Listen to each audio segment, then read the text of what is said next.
Salut à tous, c'est Franck et Romainville. Salut.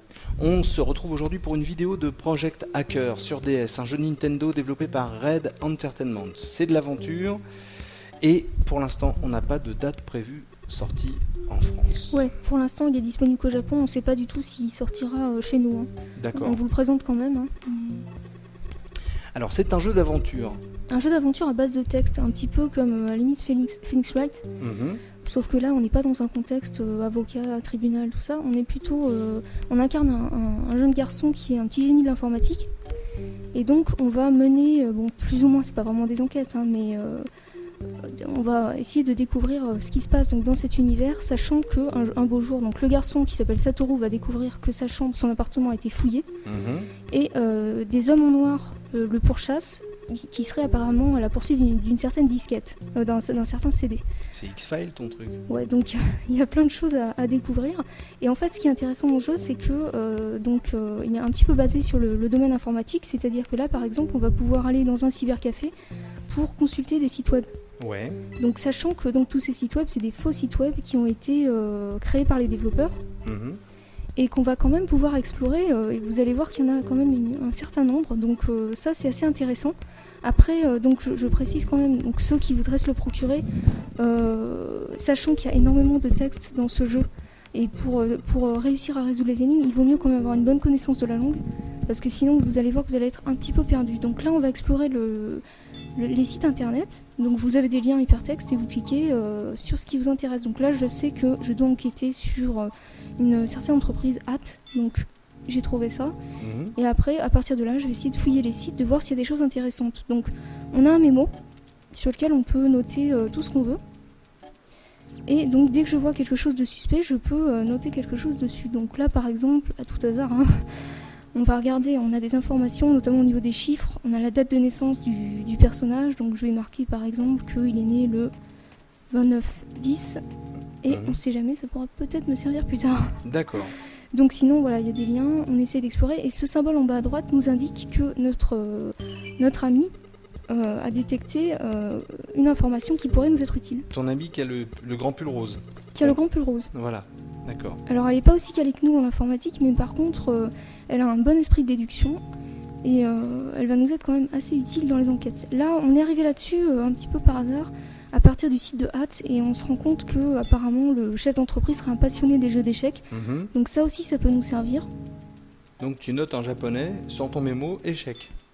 Je pourrais noter plein de choses, hein. Faut pas hésiter à noter un maximum de choses. Et là, je vais avoir accès, voilà, encore une information importante, au plan qui m'indique la position de l'entreprise dans le quartier.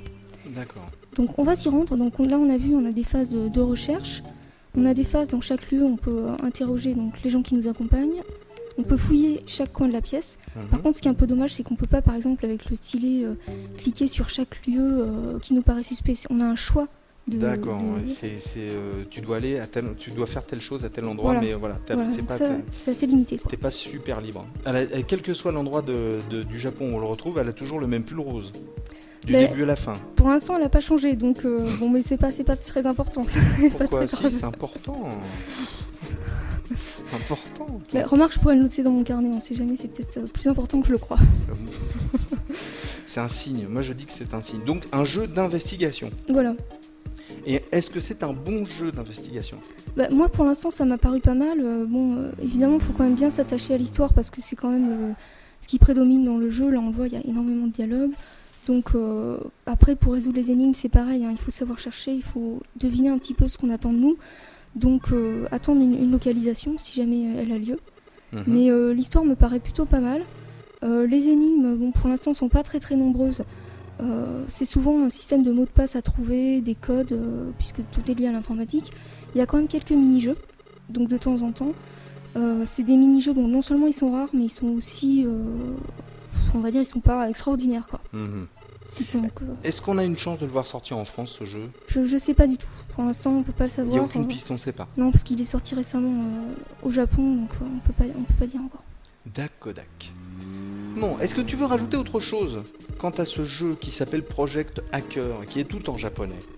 Bah là j'ai choisi une phase qui est pas forcément hyper passionnante, j'aurais pu choisir un mini-jeu mais je trouvais que ça reflétait pas vraiment... On peut faire une deuxième vidéo. Hein. Ouais mais c'est pas évident de se caler là où il faut, puis les mini-jeux sont aussi très courts. Donc là par exemple si vous continuez, vous entrez dans le bâtiment, vous devez rentrer un code d'ascenseur, donc avec les informations que vous avez obtenues, bon c'est ce genre de choses mais c'est des choses qui prennent du temps, qu'il vaut mieux faire par soi-même. Donc je pense que là on a pu donner une idée un petit peu de ce que ça donnait. Alors, on récapitule. Si vous avez une DS, que vous parlez japonais, que vous avez un accès internet pour commander le jeu au Japon, vous pouvez jouer à Project Hacker sur DS, un jeu Nintendo développé par Red Entertainment. C'est de l'aventure, pour l'instant on n'a pas de date de prévue en France, mais d'après ce que nous dit Romendil, c'est un bon jeu d'investigation, donc ne vous gênez pas. Il a l'air pas mal, hein, mais bon, faut quand même... je pense qu'il faudrait aller assez loin pour... Je suis pas sûre que la durée de vie soit très importante non plus.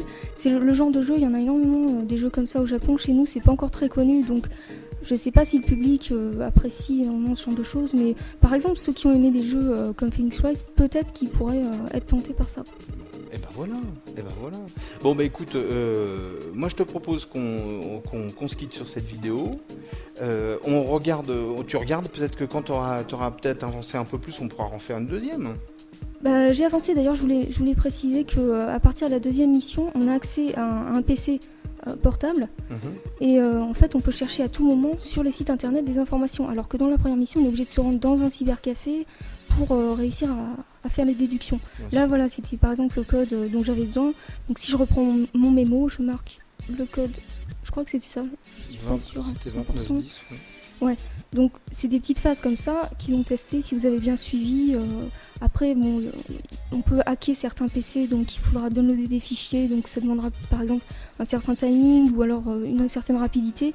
Ça va être des mini-jeux de ce type-là, mais bon. Ok, bah écoute, en tout cas, on en a fait voir un peu, on en verra peut-être un peu plus à un autre moment du jeu, je sais pas, on verra ça ensemble. En tout cas, ça s'appelle Project Hacker, ça a l'air d'être très très bien et on espère que ça vous plaira. En attendant, on vous dit merci beaucoup d'avoir regardé cette vidéo, ciao, salut à tous. Salut.